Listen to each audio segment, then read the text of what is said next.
Okay, David Crean. There's another question from Eric, but I think I answered that earlier. David Crean, sorry. Crean, yeah, I think. What are your thoughts on Michael Savage? You've mentioned a desire to appear for Rush Limbaugh in the past. Would you ever considering hosting the Savage Nation? I would consider hosting anything.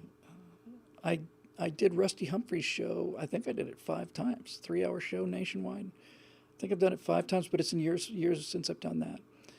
Um, yeah, I could do Savage Nation. I think. You have to really know your audience, and to some degree, every speaker and every event I do and every event everybody does. If you're any good at this job, you try to you try to you try to you try to tailor not just the content of the speech, but you try to tailor your delivery for the audience that's there. And I talk to Tea Party groups differently than I talk to university students, although I talk about the same things. Um, so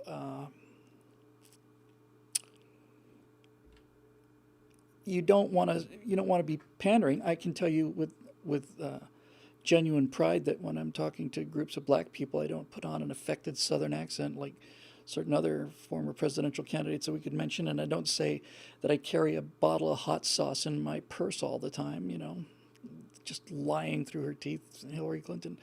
I don't pander to people, but I can turn up the intensity or down depending on the case, and I think that's just being professional. Um, let me think about that. So Savage Nation. So I would do Savage Nation. I do most of them. Somebody asked, Eric asked, even Infowars. I would not do Infowars. I wouldn't sit in for them, and I've had years ago been asked to do an appearance on them, and I declined with thanks. Um, and I declined with thanks in the same way that I had to decline with thanks this other interview that I wanted to do. So let me just get this crystal clear about this. Um, there are people out there who I disagree with on some fundamental levels about important things. Who we're all on the same team, and to me this is very, very important that I'm crystal clear about this.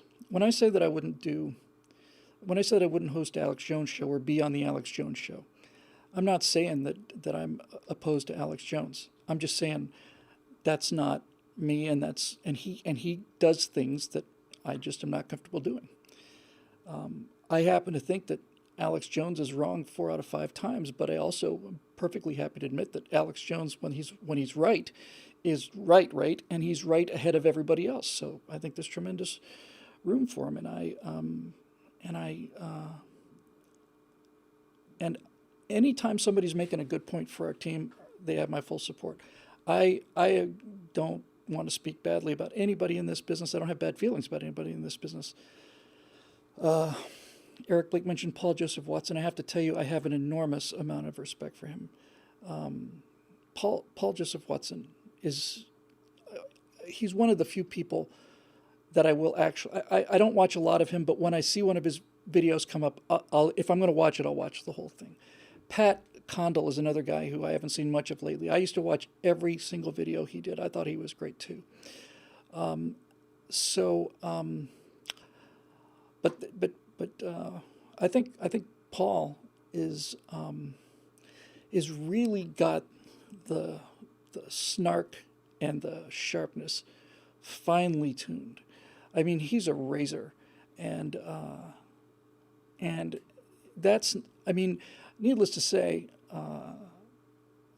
my personal language is a lot saltier than the language I use on the shows, and I've never, I think I've sworn on this show, I've dropped the F bomb on this show once, and I remember very clearly when I did that and why I did it. Um, and I don't think I've ever done it in speaking event or well, maybe not be an S bomb, maybe the S grenade or something. I just don't, and I do it out of respect for my audience. Um, so there's the whole language thing. I got some serious pushback for saying things like the Russians handed us our ass in Apollo 11, and I gave that serious thought, and I really did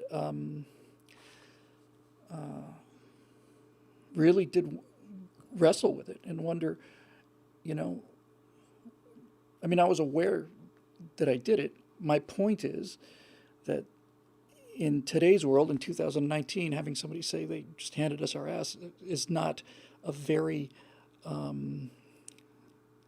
in terms of the available amount of obscenity in the typical YouTube video, that did not strike me as high on the list. But it was enough to bother some people and enough for them to say, I can't show this to my kids now. And I have nothing but respect for that. I really have nothing but respect for that.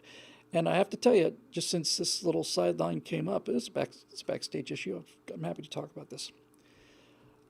When I do something like that, especially when I'm doing Stratosphere Lounge or something like that, I'll occasionally just get angry or whatever, and I don't do it very often at all. But that's different. When I write something like that, I just want people who maybe had a problem with that to know that number one, it's not that I wasn't aware of it, and number two, it's not that I didn't care.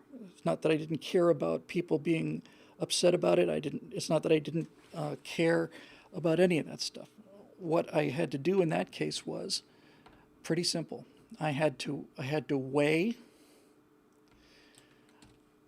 the effectiveness of it versus the damage it would do. And on that one, I came out saying that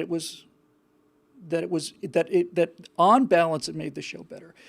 If I thought that it was gratuitous, just, I don't use gratuitous bad language, and when I say something like, the A word, I do it advisedly.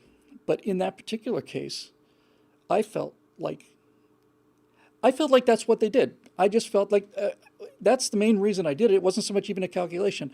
I look back on the early days of the space program, and what I really feel inside is that they handed us our ass. That's all there is to it. They just did. And anyway, it always bothers me when I have to make that kind of decision,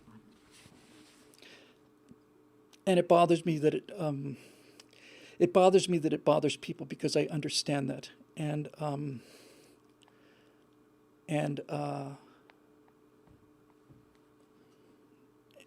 sometimes I make a decision that in my opinion, is for the greater good. Now we're going to see, if we're not dead yet, kids, but when we get these science fiction videos going, I know it sounds like I've given up on that. I have not, under any circumstances.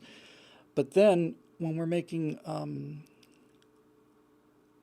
content, fictional content with CG characters, I don't know how far we're going to go on the language, but they are going to talk like fighter pilots and cops and things like that.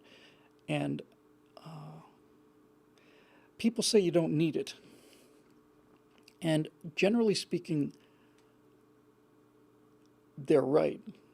Certainly you don't need all of it. But on some level, since the entire idea of that kind of content is to be an antibiotic pill for your dog wrapped up in bacon, the profanity to some degree is the bacon. It's what sheds the image that so many young people have about conservatives, that they're just utterly straight-laced, totally square, I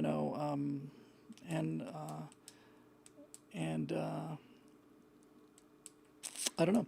I know that people, when I hear people just gratuitously using the F-bomb, I just want to turn it off. I really just don't.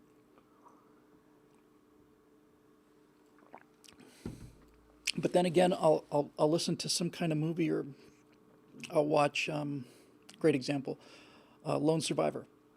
When those guys were talking, they sounded like they were SEALs talking to me. And when they said the F word in Lone Survivor or Soul Survivor,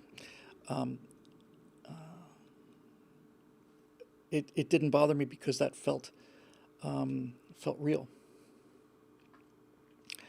Anyway, Yes, that's perfectly it. Sinister Minds got it exactly right. Swearing is best used sparingly and for emphasis. That is as well said as I could possibly have put it. Precisely correct. There's an enormous difference between dropping the F word everywhere just because you think that's how people talk. A lot of people do talk that way. But if you, and this is like any other tool, if you over deploy it, it loses its edge. And so, yeah, my God, I'm gonna do a screen grab of that. Honest to God, I really am. Sinister Mind, that was, it was a thing of beauty. Here we go.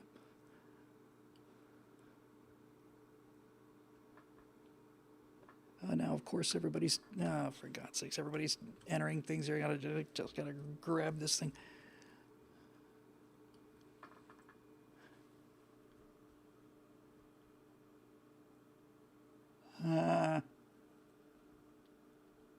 Good God, that's hard to do when people are constantly. There we go. Anyway, yeah, no, that's it. It's perfect. It's best used sparingly and for emphasis. Speaking of turns of phrases, I'm going to go off topic here for a minute.